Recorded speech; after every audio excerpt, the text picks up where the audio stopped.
যোগান তো অবশ্যই কমবে, কিচ্ছু করার নাই। এর জন্য দায়ী তো সরকার। দামও তো খানিকটা বৃদ্ধি পাবে। বৃদ্ধি অবশ্যই পাবে। এবারে তো কিছু মুনাফা মানে ফটকাবাজি করার জন্য তো ব্যবসাদার আছে, তো কিছু আছি।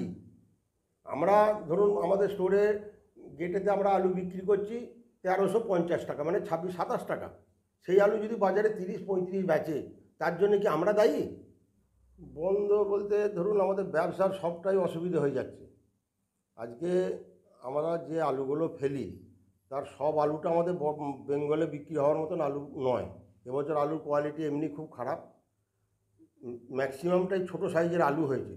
এবারে কলকাতা বাজারে যে আলুটা বিক্রি হয় সেটা ডালা কোয়ালিটি করতে গেলে 100 প্যাকেট আলু ফেললে 40-50 খানা কলকাতা যাওয়ার মতন আলু তৈরি হয়। বাকি যে আলুটা পড়ে থাকে তার মধ্যে মাজলা আছে, ক্যাঁট আছে, কাটপিস আছে, ড্যামেজ আছে, শর্টেজ আছে, এই সব নিয়ে মানে সেই আলুগুলো আমাদের কিন্তু বাংলায় বিক্রি হবে না। ওইগুলো আমরা গড় করে বিহার পাঠাই। এবারে সেই আলুটা বিহারে যেতে আটকে দিচ্ছে।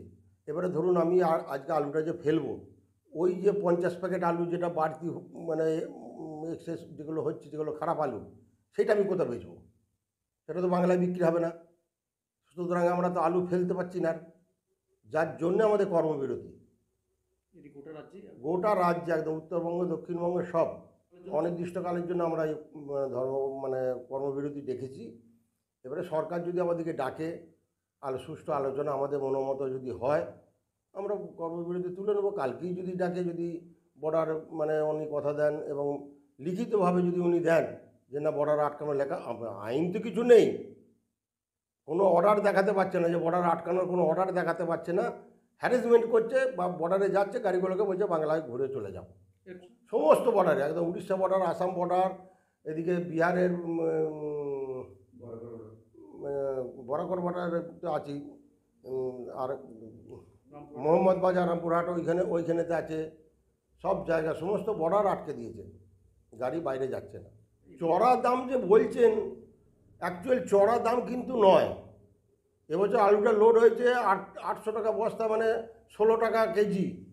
আর একটা জিনিস আমরা সরকারকে বোঝাতে পারছি না, এই মাঝে আরও 4 টাকা খরচা আছে প্যাকেটে, মানে কেজিতে 4 টাকা খরচা বলতে ধরুন স্টোর ভাড়া প্লাস লেবার, রং সুতুলি আবিজাবি করে নগদ টাকা লাগে 125 টাকা।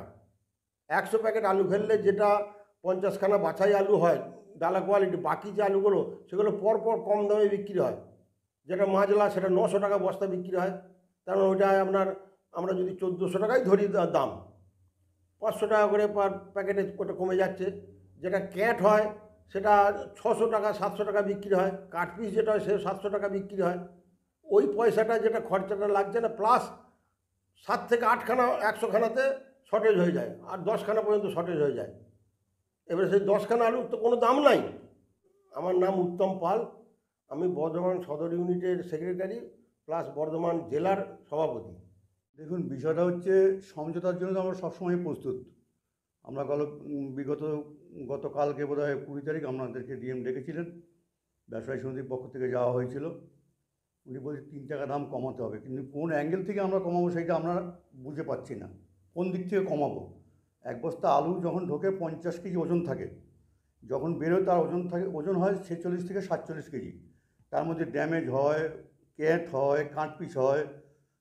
আপনার এক বস্তা আলু কলকাতা মার্কেটের মতো করতে গেলে 40 খানা বেরোয়, আর বাকিটা আলু আমাদের বিহার ঝাড়খণ্ডে বেচতে হয়, মিডিয়াম ওই বাকি আলুটা বেচতে হয়। যার জন্য আমরা এই সমস্যায় পড়ে আমরা এই পথে যেতে বাধ্য হয়েছি, কর্মবিরতির পথে। আমাদের বিকল্প কোনো উপায় নেই, এবং চাষি বনটা তো আমাদেরকেই দেয়, আমাদের মারফতেই চাষি আলুটা বিক্রি করে। চাষি বেচতে যাচ্ছে, আমরা নিতে পারছি না, কিন্তু আমরা ওই যে বাকি মালটা 40 খানা বাদে আমরা কোথায় বিক্রি করবো? বাজার তো একটু শর্টেজ হবেই। ক্যাট আলু দেখুন, একটা সময় এখন খাওয়ার যায় গোল্লাটা, মাজলা গোল্লা বলে, এটা খাওয়ায় চলে যায় 700 টাকা দাম, 10 টাকা 20 টাকা কম আর বেশি, এইটা হচ্ছে ফারাক। ওটা বেশিরভাগটাই আপনার ঝাড়খণ্ড বিহারে বিক্রি হয়। আর একদম যে নিচু ক্যাটটা, যেটা ওই ছোটো দানা, ওটা আপনার বীজের সময় বিক্রি হয়। বীজ অর্থাৎ এই যখন চাষ শুরু হবে, আমাদের আগে শুরু হয় আপনার ঝাড়খণ্ড বিহারে, ওদের একটু উঁচু জমি তো, ওদের আগে শুরু হয় চাষটা। রাঁচি, হাজারিবাগ এইসব সাইডে আগে চাষ হয়। ওটার দাম ধরুন এখন দাম বর্তমানে 250 টাকা প্যাকেট, পার প্যাকেট, একদম ছোটোটা। আমার নাম বিষ্ণু দত্ত, বর্ধমান সদর ইউনিটে আমি কেশিয়ার, বর্ধমান জেলা কমিটির সদস্য। ভাত ছাড়া বাঙালির দিন চলে না।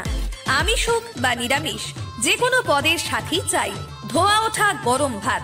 আর সেই ভাত যদি হয় বাসন্তী গোল্ড চালের, তাহলে তো কোনো কথাই নেই। বাসন্তী গোল্ড নামেও শোনা, রূপেও শোনা।